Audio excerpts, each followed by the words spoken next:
بعد ضربة مرمى ايمانويل ريفيير كنا نشاهد فيه لاعب نادي نيوكاسل سابقا، واحد من اللاعبين الجدد في تشكيلة فريق اوساسونا العائد الى حظيرة الكبار. 6 دقائق لعبنا مشاهدي الافاضل منذ انطلاقة الشوط الاول. ريال مدريد يستضيف اوساسونا، الكرة على الجهة اليمنى في اتجاه دانيلو، البحث عن مراتا وانطلاقة صعبة وخطيرة عن طريق جاريث بيل، كرة خطيرة جاريث بيل توغل جاريث بيل بابا جول. أول أهداف كريستيانو رونالدو من أول كرة لمسها بعد 6 دقائق لعب. جاريث بيل يتوغل على الجهة اليمنى ويمرر على طبق لكريستيانو رونالدو الذي يفتح عداده عند الجولة الثالثة من انطلاقة الموسم. تصوروا هي أول كرة لمسها كريستيانو رونالدو من كرة على طبق من جاريث بيل. العام الماضي سجل 48 هدف، هي أول كرة وأول لعبة وأول انطلاقة للريال، أول لمسة من جاريث بيل. اي وضعية تسلل واضحة، وضعية تسلل من جاريث بيل، أتصور بأنها وضعية تسلل. جاريث بيل يمرر لرونالدو، جول أول الريال عند الدقيقة السادسة من انطلاقة المباراة. وضعية تسلل أم لا؟ في الكرة تحتسب النتيجة ويحتسب الهدف وليس وضعية التسلل. اخطاء كثيرة طبعا في عالم كرة القدم ترتكب بين قوسين من قبل حكام المباريات، ولكن اللعبة هي هكذا، اللعبة قد تكون مفيدة بالنسبة إليهم لكي يستفيقوا. رونالدو انطلق من هناك أمامه ناتشو، وصل لناتشو، رونالدو مازال، ناتشو ورونالدو، ناتشو يلعب لرونالدو داخل منطقة عمليات، رونالدو لا ما زاد الخطورة، التسديدة والحارس، جول.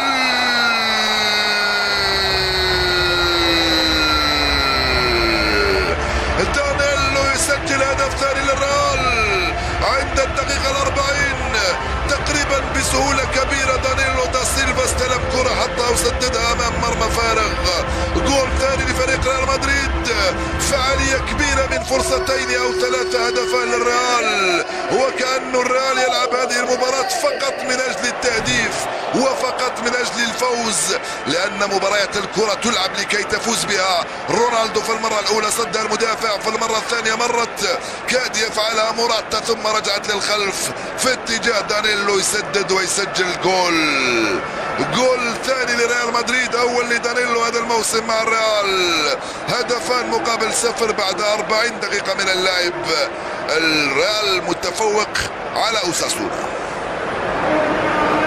ليس هذا الهدف الذي يعيد في أوساسونا، وعناصر الريال بدأت تستمتع وبدأت أيضا تجد الفراغات وتجد المساحات وتجد متعتها كذلك في التداول على المناصب وتبادل الكرات بالشكل الذي شاهدنا. شفنا الآن جاريث بيل على الجهة اليسرى منذ حين، شفنا موراتا على الجهة اليمنى، رونالدو تحرك أيضا في العمق، الكرة في الركنية لصالح توني كروس، بابا جول. يا له من ارتقاء ويا له من جول ويا له من راموس. جول ثالث للريال عند الدقيقة الأخيرة من الشوط الأول. سيرجيو راموس يفتح عداد الأهداف له هذا الموسم ويسجل من ارتقاء من أروع ما يكون، ولكن الركنية كانت رائعة كذلك من توني كروس. جماهير الريال تستمتع بالثلاثية وتستمتع بهذا التفوق وهذه الأهداف الرائعة. رونالدو في الأول وبعده دانيلو والثالث راموس، يعني أن الريال أو في الريال الكل قادر يسجل. شوف راموس من أين جاء وأين ارتقى وأين وضع هذه الكرة في الزاوية اليمنى أمام الحارس بيريز نوزي.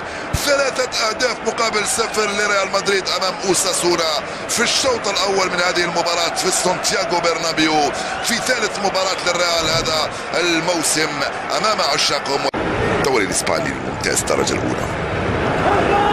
توني كروس في تنفيذ الكرات الثابتة والركنيات لصالح الريال، من هناك مرفوعة بشكل رائع بالراس، بيبي جول.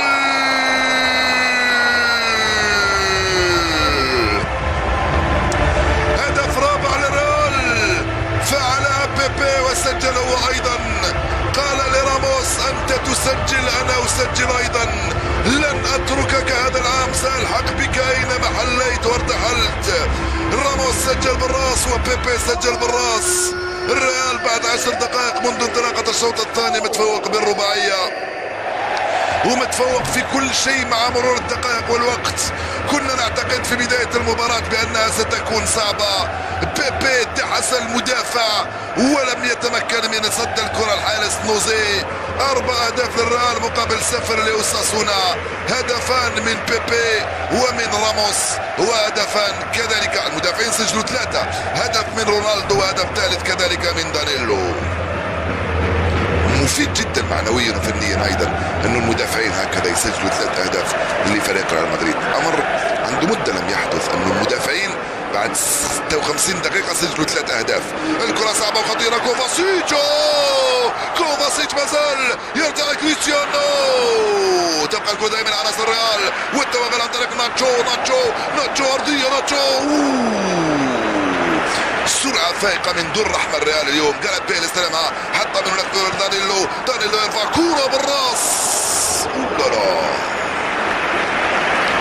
رغم الأرمادة من المهاجمين جاريث بيل والفارو موراتا وكريستيانو رونالدو، لكن المدافعين سجلوا 3 أهداف اليوم بالنسبة لريال مدريد. وموراتا قلب الهجوم لم يسجل، يعني انت تعطي الفرصة لزيزو انه يخرجك ويدخل بنزيما في اللحظات القادمة من عمره. هاي الراسية والصد التعيس من الحارس بيريز نوزي. كرة سهلة شوية حتى ولو ضربت في الأرض، لكن ضربت في الأرض بعيد عليها بمتر أو متر ونص، كان ممكن يلتقطها بسهولة. شوف ضربت بأكثر من متر. راموس يرجع في وسط الميدان، ممتازة من توني كروس. البحث عن رونالدو. كوفاسيتش يرجع للخلف. لوكا مودريتش يرجع مرة ثانية. كوفاسيتش الكرواتي استلمها موراتا للوكا مودريتش. جول. يا سلام على كرايف الريال.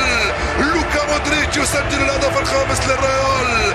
مهرجان كروي ومهرجان من نوع آخر في الأهداف المسجلة للريال بكل الطرق، من هربات، من انطلاقات، من رأسيات، من تسديدات، من لعبات. الريال بالخمسة اليوم يضرب 5 في عيون الحساد، وكأنه يريد أن يقول ريال مدريد بهذا الفوز كان في رأي تسلل هنا اللاعب الفارو موراتا، ولكن اللعبة الجماعية الرائعة جدا تمسينا في كل شيء. لوكا مودريتش من زاوية صغيرة حتى على يسار الحارس بيريز نوزي.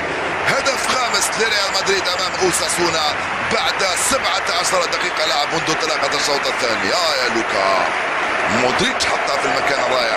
هنا ممكن يخرج يا اما لوكا مودريتش. عجلات ريال مدريد الداحسة لكل شيء مع مرور الدقائق. انطلاقة على الجهة اليمنى عن طريق اللاعب الروبو. جول.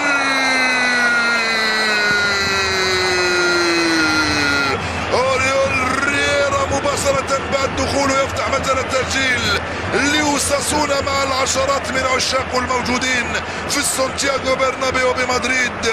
أوريول ريرا يسجل أول أهداف المباراة لأوساسونا بالراس بعد خماسية لريال مدريد. شوف الانطلاقة مرة ثانية على الجهة اليمنى والتوزيع للريرا. توزيعة كانت رائعة جدا من هنا على الجهة اليمنى في اتجاه ريرا الذي افتتح مجال التسجيل لصالح عناصر اوساسونا. كانت من دولاس كويفاس. التوزيعة والراسية رائعة والارتماء لم تكن موفقة من كيكو كاسيا. سجل على ريال مدريد في سانتياغو برنابيو انت اسمك اوريول ريرا، حتى ولو كنت خاسر 5-0 عنده معنى. يبقى يحتفل بها ريال. وانطلق من جاريث بيل من هناك على الجهه اليمنى. جاريث بيل ممتازه التمريره من جاريث بيل. استلمها مره ثانيه اسونسيو. كره عرضيه في اتجاه المدافع فرنانديز. ناتشو رونالدو ناتشو يبحث عن رونالدو مرة ثانية. يرجع للخلف تماما. الجهة اليمنى أوناي غارسيا المدافع الأوسط يلعب ثنائية. التوزيعة من روميرو. يا له من جول. هدف من أروع ما يكون. أين أنت يا كيكو كاسيا؟ يا له من جول رائع رائع رائع رائع. هذا الجول هو أجمل 7 أهداف شاهدناها اليوم بالراس من لعبة ممتازة جدا باغتت الحارس كيكو كاسيا وسمحت لأوساسونا بالعودة 5-2. منين هذا سجل الهدف؟ هل هو المدافع بونين أم من هذا الذي سجل هذه الروعة بالراس؟ لا لا لا لا لا لا لا لا لا لا. دافيد غارسيا هو الذي سجل الهدف الثاني لأوساسونا. كم كان رائعا يا غارسيا. أنا مدرك جيدا بأنه حتى غارسيا لم يصدق بأن هذه الكرة دخلت. 5-2 صارت النتيجة. المدافع دافيد غارسيا يعوض ما ضيع